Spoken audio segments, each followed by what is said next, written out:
We're looking at the EBO Phantom from Electric Bike Outfitters. This is a company out of Denver, Colorado, and they sell just a bunch of kits.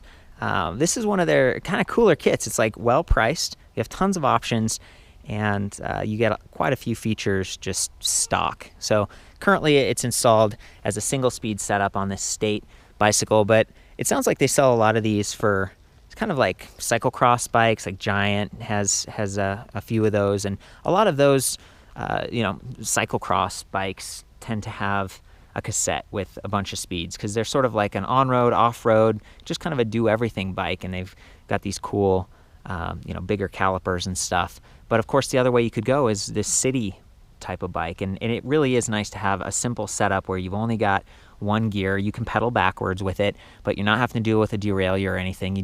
It's really simplicity that you're going for. It's very quiet, feels really nice, and this bike only weighs 36 pounds with the motor, with the battery, with everything that you're seeing here. That's phenomenal, in my opinion. I mean, that's a very light electric bike, and the way they've got it set up is the motor is on the front right here, so you're kind of spreading the weight out a little bit. You tend to get a little bit less traction with the front motor. It's just easier to install. So coming back to the options that Electric Bike Outfitters sells here, this kit, the Phantom, is $925, and you get to choose whether it's front-mounted or rear-mounted motor. The motor offers 350 watts nominal. It's planetary geared. Comes spoked into this nice-looking rim. It's black by default, and it's kind of got these blackish rims set up for pads. But the motor is also disc brake compatible. You can kind of see the screw pattern on that side. So you can imagine if we were back here in the rear, you could take advantage of the same kind of setup, but you'll notice that these rims look a little bit different. This one's a little bit shorter and stuff. Thankfully, they match pretty well on this bike, but that's one of the things I always call out when you're doing a kit. You're dealing with inconsistency, I guess, in look. You have the extra wires and stuff that you have to deal with. And I want to point out that this is not normal. Like, this kit, I was told, was just kind of tossed on so I could do a review.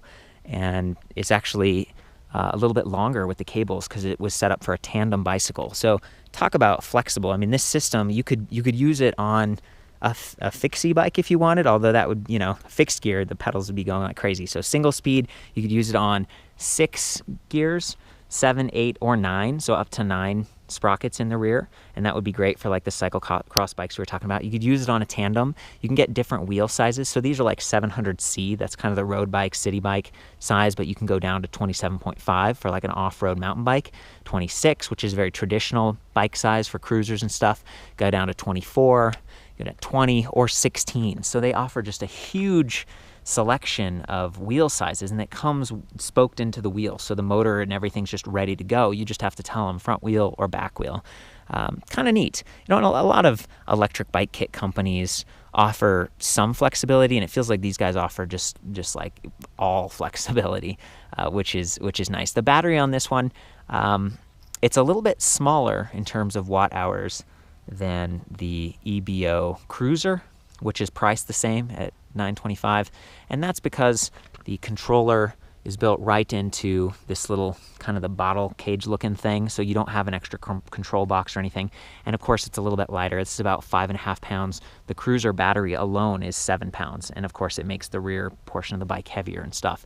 And it's a little bit shorter. It's a little bit more compact than their really base model, the Commuter. So this is the kit that kind of gets you everything. But the battery size, it does have Samsung cells. You're getting 36 volt 10.4 amp hours versus 11.6 on the rear mounted battery. So those are your trade-offs. Everything else is pretty similar between the Cruiser and the Phantom. You're just getting a little bit smaller battery, so that can be kind of built right onto the frame. And one of the downsides of any bottle cage style battery pack is that you're taking up where the bottle cage really would go. So you're gonna have to add a bottle cage here maybe, or they have some that go under your seat, or you could wear a Camelback or whatever. Just kind of keep that in mind. I really love that the black really blends in nicely, and with this dark frame, the wires kind of fade away a little bit, which is nice. We step over to the other side, you can see kind of right through here there is a cadence sensor through there. So this bike has a trigger throttle as well as cadence sensing, and that means that you don't have to, get tired pushing that throttle the whole time if you don't want to. I love that you can actually override pedal assist with the throttle at any point in time. You just, and you get that extra juice, but that you could just be pedaling like normal. And the front mounted hub motor tends to be a little bit quieter than the rear motors that I've tried on their kits. So that's another one of the benefits. Again, simplicity. It's a lot easier to put on and everything if you have gears. But it is going to impact your steering a little bit, and you're not going to get the same traction. So kind of keep that in mind.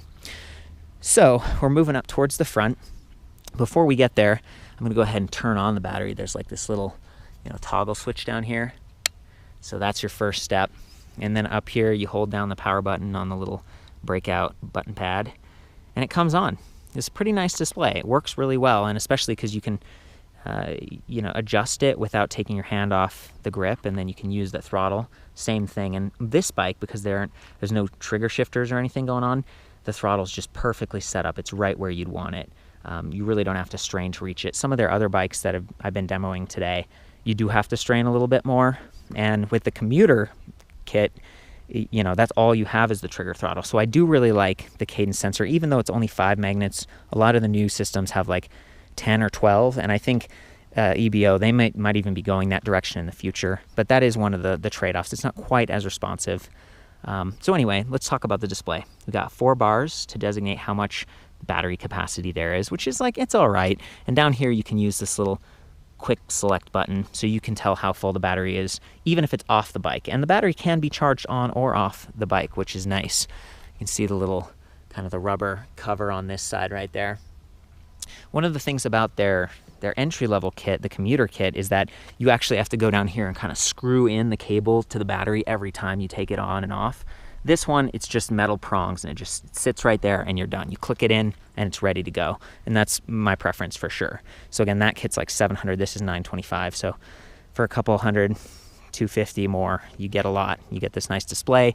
We'll get back to it. You get your time here, miles per hour, motor wattage, distance, and then degrees outside. So it's like 68 degrees Fahrenheit right now in Colorado. Really nice, perfect bike riding temperature. And of course, your pedal assist level over on the left. You can hit this power button a couple more times to cycle through like your average speed or your max speed, that kind of thing. So pretty cool to have that. And then if you hold down on the up for a couple seconds, you can see that it actually turns on backlighting for the display. So it's a nice faint blue, kind of a glow if you're riding at night. Another one of the trade-offs between this kit and their cruiser model is that there's no rear light. The cruiser battery pack has an integrated spinning-go light, which is pretty cool. But, you just get some of those little frog lights or something. Slap them on here. Saigo lights, maybe. Okay, so we got 5 levels of assist, and there is 0, but throttle doesn't work in 0. So that's one of the trade-offs. You might be able to mess with the settings or something. We weren't able to get it working. So that means you have to be in pedal assist at all times to use the throttle. But level 1, it just barely kicks on, and you can easily override, and you get full power when you override with their throttle. So I love that. It's actually a really nice system, the way it's set up. And the display can kind of swivel back and forth, but once you tighten it down, it's not like it really swivels that easily.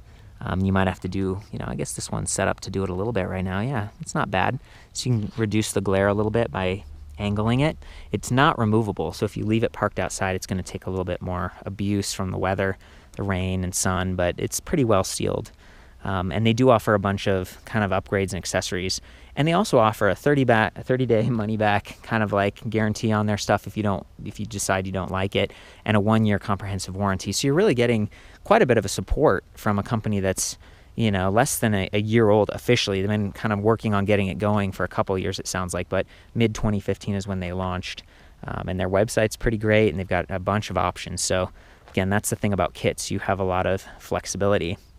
And it comes with these nice brake levers with motor inhibitors. So anytime you're riding, if you're on pedal assist, and you want to stop, as soon as you pull those brakes, it's going to kill it. And you can actually see on the display here, whenever I pull those, there's like a little emblem there that says, oh, okay, we're cutting power to the motor.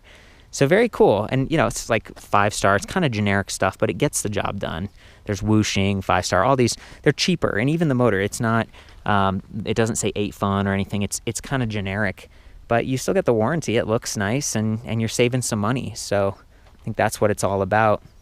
And the rims, I commented on this a little bit earlier, but even though these are pretty narrow, these are 700 by 26C, they still seat properly in this sort of generic 1-inch wide rim.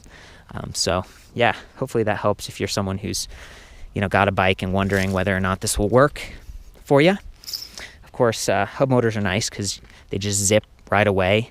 They're not gonna wear your chain out or your cassette or anything like that, but they might struggle with climbing a little bit more. So there's a hill right here, and I just wanted to throttle power only and kind of see how this thing performs with you. I only weigh like 135 pounds, so it's not like a killer test, but it's better than nothing. So there's the hill we're going up. Here's the motor.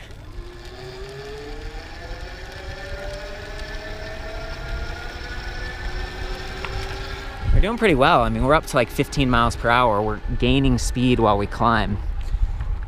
Not bad at all. Pretty quiet too. You can kind of hear it. See the display responding as we ride.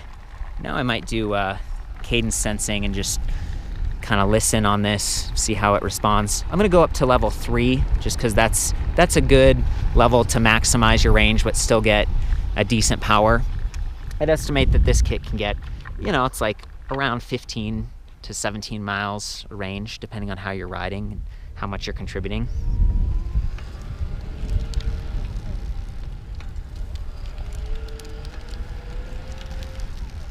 So that's what I mean. It's not bad with the cadence sensor. A lot of times, the fewer the magnets, it's like some of them just aren't very responsive. But this one works pretty well, considering this is a single speed. I'm not like really spinning very fast, which would activate the cadence sensor more quickly. It's doing a decent job. Yeah, very cool. I think that's about it. So that's the EBO Phantom. For the full write-up on this and some of their other electric bike kits, I'll see you back at ElectricBikeReview.com, and ride safe.